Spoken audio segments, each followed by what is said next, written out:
Tuatai, ngā mihi nui ki ngā kai whakahaere o tēnei hui, mō tō mahi whakahirahira, he mihi mahana ki a koutou. Ka nui te kō ki roto i taku nākau ki te uihu mai tātou, ki te whakarongo, ki te kōrero-rero, i ngā take e pāna ki tēnei wā. Mai rā anō, ke te hia te iwi Māori mō ngā hangara hau. Ke te haere tōnu te hia, tēnei hia. Kia i oku nei whakaro, ko te mea nui kia u ki tō tātou reo, o tātou tikanga, me tō tātou manamoha mō te haki hoki. Nā reira, me tīmata au. I'm not going to do it all in te reo. Often I go as long as I can until I see people start panicking, and then the meanest thing I ever did was when I was speaking in Paris once and I forgot to warn the interpreter that I was going to start in te reo. That was really mean, so I just went a little bit longer. That kind of gives you insight into my personality. So I'm Kaitahu, Kaitama Moe Waitaha from Moiraki, down in the bottom of the South Island there. I'm one of those stealth Māori. Don't see us coming, bam! I'm Kaitahu Papatono Rori Tohu Mai. Does anyone know what that means? That's software developer. One of the ways of saying it. Yeah, so I work on library software. That's me at Waitangi far too long ago. So, brief history of the Koha project, which I don't need to tell Alicia or Catherine, but probably a few other people in the room have heard of it. So Koha is a library management system. It manages libraries in the physical sense and in the digital sense. For any of you who've been through Levin, that's what the Levin library used to look like in about probably a little bit different, but 99 was when Koha started. So Levin, Woodfin or Library Trust had a Y2K problem, an actual Y2K problem. They had some library software that, it wasn't actually the software, it was the underlying, it was the FreeDOS they were running underneath that had a date problem, which meant that the library software was going to start issuing books due in 1968, I think it was, which is great in terms of revenue. That's a lot of overdue fines, but people tend never to come to the library twice in that case. So they did what libraries did. They sent out an RFP. Tech vendors did what tech vendors did. They didn't read the RFP and just sent in their standard responses. We still do it now. And so it turned out, so you'll remember, well, you might not, some of you probably weren't even born, but in 99, we had quite bad rural internet in New Zealand. It's not great now, but it was really bad back then. And because we invented electric fences, but no one who invented modems knew about this, whenever a phone line went over an electric fence, you get a tick on the line. If you ever picked up a phone on a party line on a farm, that was the other thing, we had party lines. We had a modem on a party line. No one can use the phone. But so you couldn't do compression. So you couldn't get the 56K6 speeds because 33K3 is the speed that you get the sound through the line, then you compress it. If you compress it with that tick in there, you lose the data. So they invented these things called rural modems, which is essentially a modem with a megaphone attached. It just like screams down, deafen anyone if they pick the phone up. And so, long story short, this system had to work over phone lines. We couldn't get ISDN. We could, it was the year's book budget. So all of the solutions were big, heavy, Citrix metaframe, Windows Terminal Server, big, heavy solutions. The company I worked for, Katipo Communications, we were hired to do technical evaluations. It was going to take about 6 minutes on average to issue a book. I mean, Levin's not big, but still, that's not quite acceptable. So I blamed Simon Blake, and Simon Blake blames me, but one of us said, it's just a big database, how hard can it be? And that was the idea to write a library system starting in the 2nd of September to be live the 3rd of January. I was 22, 23 at the time. I'd never do it now, but back then I didn't realise we couldn't do it, so we did it. So that was it. So Koha started then. It's now used in about 15,000 libraries around the world. including the whole of Turkey, the whole of the Philippines, half of Malaysia, all of Kerala state, which have had that horrible flooding at the moment. Big places. So I've got to travel around the world, and kind of, it's a 320 developers around the world work on it now, from multiple different languages, different cultural backgrounds, all sorts of things. And so we kind of, in the tech industry, we always think that we're the first people to encounter any problem and that we must solve it. And so open source communities and tech communities have been doing this, and they're coming up with all these kind of rules of managing communities.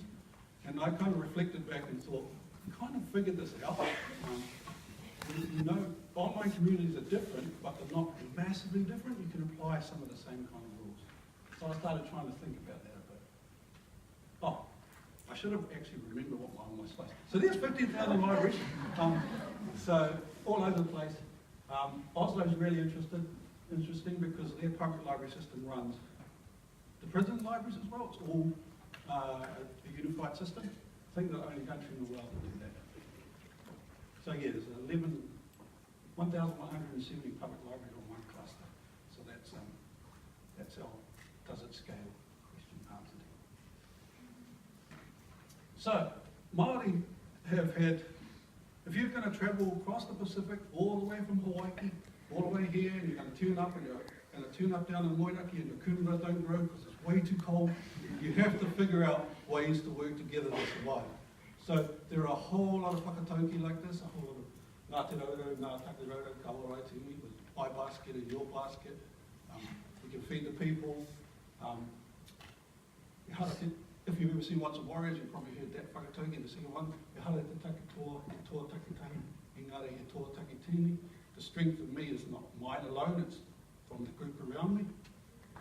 He waka eke noa, a canoe everyone's in, like a place for everyone, that's kind of the inclusivity kind of one. Matani, my mana will cut up at the fire. It's again, same as the Ngāti Roro one, it's like lots of people working together to get things done. So we all kind of had these ideas that you couldn't be, you can't be a good whānau or hapu, you can't live unless you work together. A single hunter's not going to feed 20 people, but 3 or 4 working together. So one of the main concepts that I kind of wanted to kind of, something I think that we've kind of unconsciously done in Koha, or at least I have, and it's kind of rubbed off on people around me, is that mana is a word that's been brought into English and colonised, because it has become to mean things like prestige or power or respect, or something. It's much more than that. It's much different to that. And so there are 3 types of mana. I'm just going to touch on mana tangata today. I'll leave mana whenua and mana atua alone for people who have much more understanding of those than me. But mana tangata is basically the oneness that you have with people around you. It's the work you do for and with other people. And that's what gives you, that's the mana you have. And mana is not kind of, I'm not going down to that whole esoteric thing. There's kind of 2 things. There's ihi, which is intrinsic, and there's mana, which is extrinsic. And so, but you can't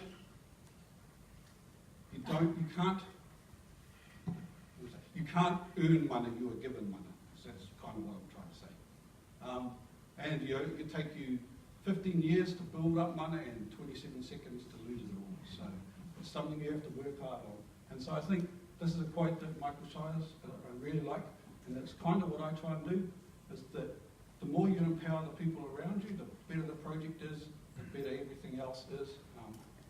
My main goal is to, Alicia, have my job in a few years and I retire. So those kinds of things, is like bringing other people up is actually far more rewarding than bringing yourself up, I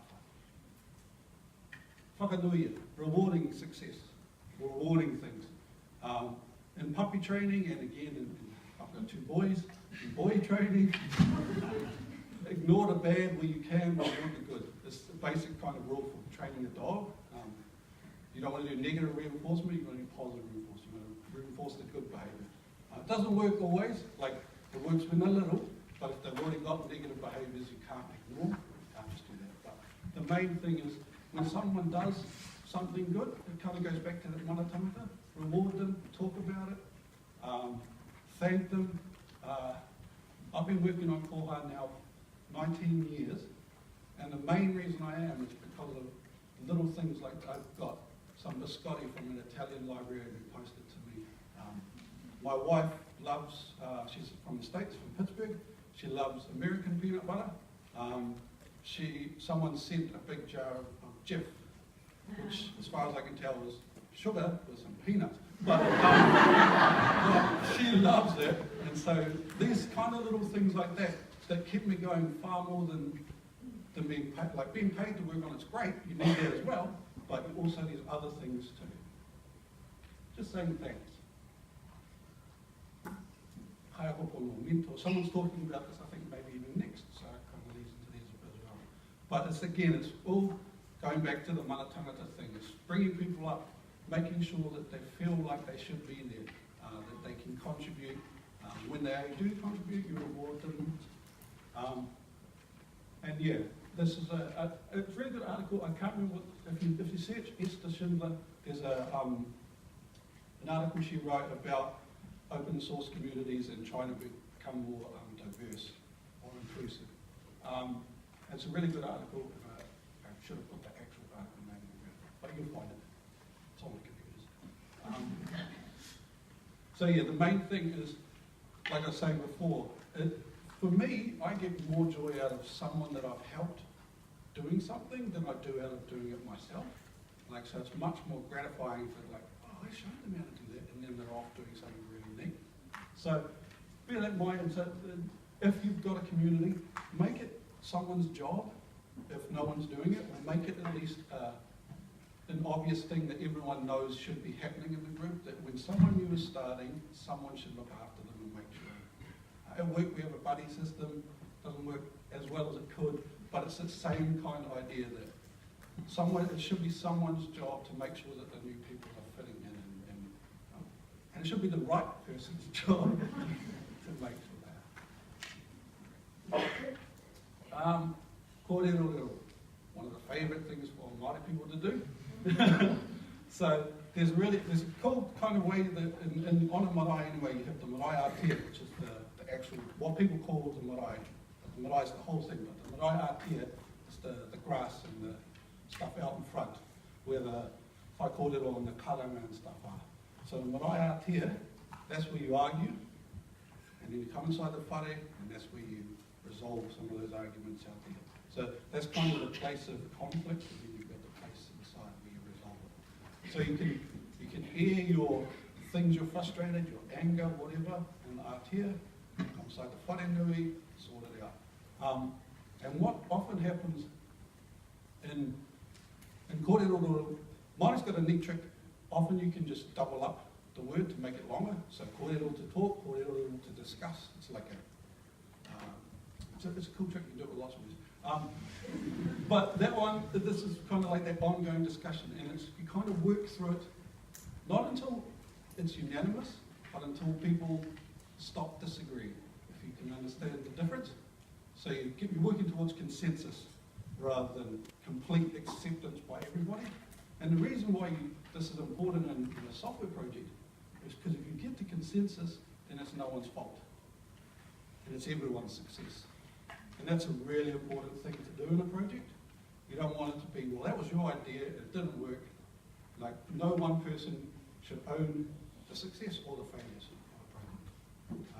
And so discussing it all, making sure you've got everything out, people are at least, you're not going to work as one, but you work together, is really important. And I was looking for a photo. This is another really good thing about open source. This is the Koha conference in Cormack, Argentina. Actually, this is I'm going to say it wrong, and Cecilia will have to correct me when we get to it. In Minas, I think, over the hill from Cordoba. And all of my photos about Kōrero seem to have wine on the table. It seems to be a running theme, but this is really, like I said before, there's 300 of us, we're all around the world, we speak different languages, we're from different cultural backgrounds, different genders. It's really hard to be mean on email to someone after you've had a meal with them. It's much easier to be mean to a faceless name. And so these kind of kanuri ki te kamawi is what we say in Māori, like face to face. These kind of things are really important, even in a distributed project, that you at least get together every so often and break bread and sing some songs and those kind of things. And then it's people. One of the things I heard, so at the back left there, the guy with the glasses, not me, but the other guy with the glasses, is Hōpūlan. He's from Marseille. And early on, this is where I learned about myself. Early on, we had a lot of email conversation. He's a native French speaker. I'm probably half and half. I learned Māori before I learned English, but then I did comp sci and lost all my Māori. But that's another thing. I was like Diana.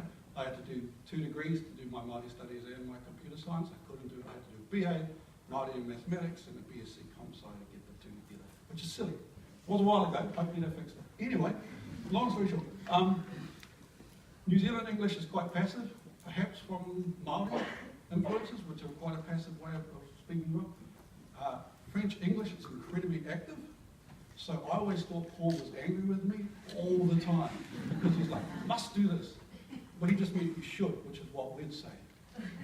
You know, but it's just different ways of thinking. It's once you get together and you actually learn that no, they're not actually angry at you. It's just that everything went smoother. So talk on. I just like showing my photos from Koha. Normally my presentations are an excuse for animated GIFs, but this time I went for shots of me trapping the world. So, whakaaro whānau, that's again after that kōrero. That's the thinking together. That kind of consensus kind of idea, agreeing to move forward as a group. This is in Iwa, Nigeria, which was the Koha 2015. Lost track. Yeah, it's quite easy to spot me. It's really good for people, especially people who look like to go somewhere where they're the minority and just feel it for a day. It's a really, really good thing. That was much more than a day, but it's a lovely place. Don't believe the hype. The police are scary. Police are scary everywhere. But the rest of the country is lovely. Anyone with guns is scary. So this was kind of like, the neat thing with this photo is Nigeria has some troubles, some civil unrest between the north, which is predominantly Muslim, and the south, which is predominantly Christian. These were librarians from both of those areas, and it was kind of the first kind of conference that they'd all been at together in a long, long time. It's kind of the power of like making it kind of safe. And you've had those discussions, and then you agree to work together, even though you have differences where people are being killed over. You can still work around them or in spite of them, I should say, sometimes. And I have no idea what the time is, but that was my last slide. So here we go. Questions? Good?